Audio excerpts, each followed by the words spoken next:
Good morning and welcome back to Wellness Wednesday. Today we're joined by Chelsey Schneider, an oncology dietitian with Saber Health. She will be discussing some nutrition tips along with a new app called Ina. Let's listen in. Hi everyone, I am Chelsey Schneider, an oncology dietitian with Saber Health, a digital health company that provides personalized, literature-based, and reference nutrition interventions and guidance to cancer patients and patients with other chronic diseases via an artificial intelligence chatbot, Ina. And as a member of Fight Colorectal Cancer, you will have access to use Ina at your fingertips for personalized nutrition interventions, and we'll talk more about that at the end of this video. But I'm really here today on Wellness Wednesday to give you some nutrition tips as a colorectal cancer survivor, what you can do in your everyday life to improve your health and decrease your chances of a cancer recurrence. One of the top tips is to follow a plant-based diet. There is so much research supporting that cancer survivors who eat a more plant-based or mostly plant-based diet have better survival and better outcomes and less cancer recurrence. So what does a plant-based diet really mean? I know we hear this term thrown around all the time, and the definition of a plant-based diet is eating mostly plant-based foods.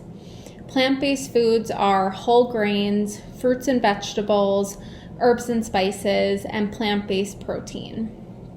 We recommend that about 2/3 of your diet overall should come from these plant-based foods, and it is totally fine if 1/3 of your diet comes from some healthy animal sources. But the best plant-based foods that you can eat are whole grains, which include so many different types of foods, but primarily whole grain breads, pastas, whole grain cereals, different types of ancient grains like quinoa, farro, barley. In addition to whole grains, of course, we should be eating a lot of fruits and vegetables. And the best tip that I can give you is to eat a variety of colors. All the different types of colorful fruits and vegetables provide different health benefits.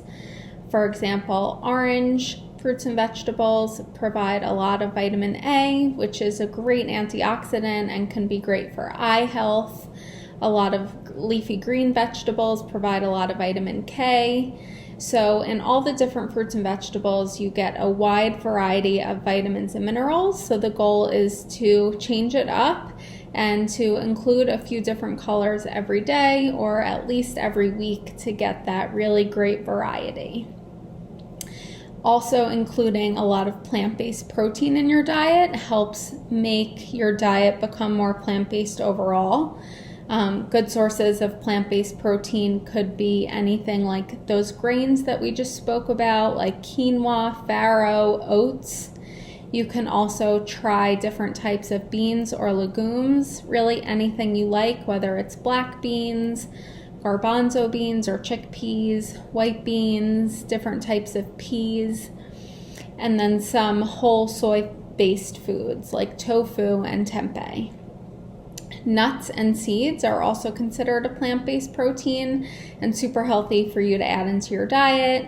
So whether you like cashews, pistachios, Brazil nuts, almonds and walnuts, sunflower seeds, pumpkin seeds, all the different types of seeds like chia seeds, hemp seeds, flax seeds, these are all really great to include in your diet to make it more of a plant-based overall type of eating pattern.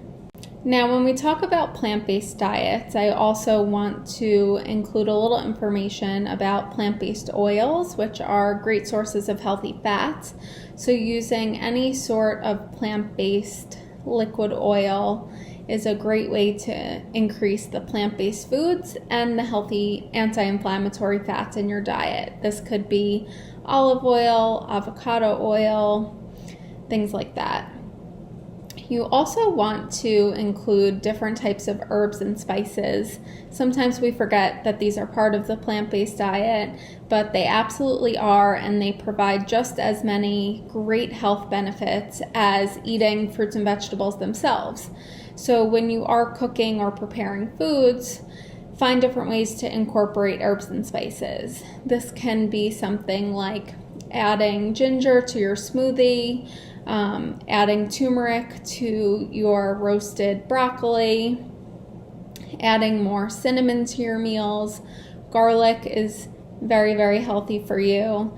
And all the green herbs like basil, cilantro, parsley have tons and tons of vitamins, and they pack a really great antioxidant punch.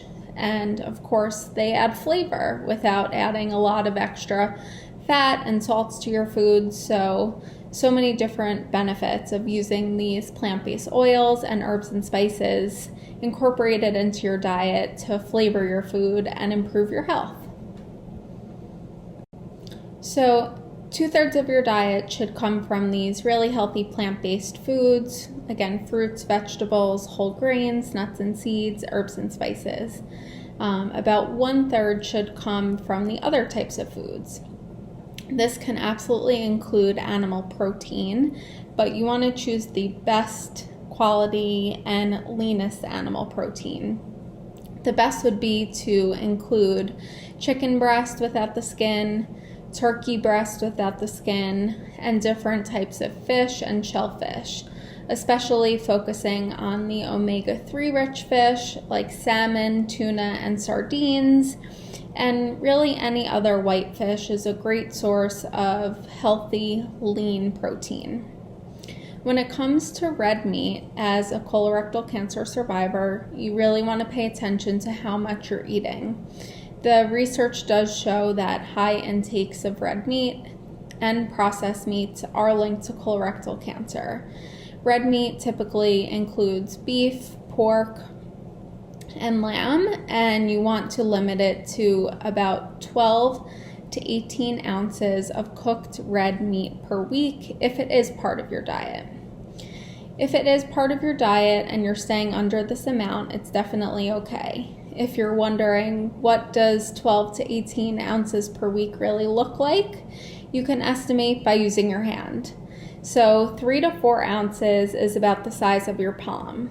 So eating 12 to 18 ounces a week would be eating a portion the size of your palm about 3, maximum 4 times a week. If you do eat red meat, make sure that you are staying underneath this amount, and of course pairing it with some of those great plant-based vegetables and whole grains that I mentioned before. So in terms of processed meats, unfortunately, there is not a recommended safe amount that you can eat. Like with red meat, staying under that 12 to 18 ounce range is okay if you do consume it. Processed meats should be eliminated from your diet. I hope that you found these Wellness Wednesday tips helpful and that I gave you some practical tips on how to follow a more plant-based cancer-fighting diet. If you are interested in more nutrition interventions, sign up for Ina, who is your intelligent nutrition assistant. She provides 24/7 on-demand nutrition guidance via SMS text messaging right on your phone.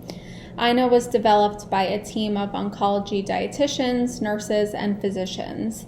She provides nutrition guidance and symptom prevention and management through her evidence-based interventions, which are all based on clinical best practice and research-based information. Visit the Fight Colorectal Cancer website for more information on how to access Ina. Thank you, Chelsey, and thank you all for watching today. We hope you'll join us in 2 weeks for more tips for wellness. And if you're interested in learning more about Ina, the Intelligent Nutrition Assistant, click the link above. Have a great Wednesday.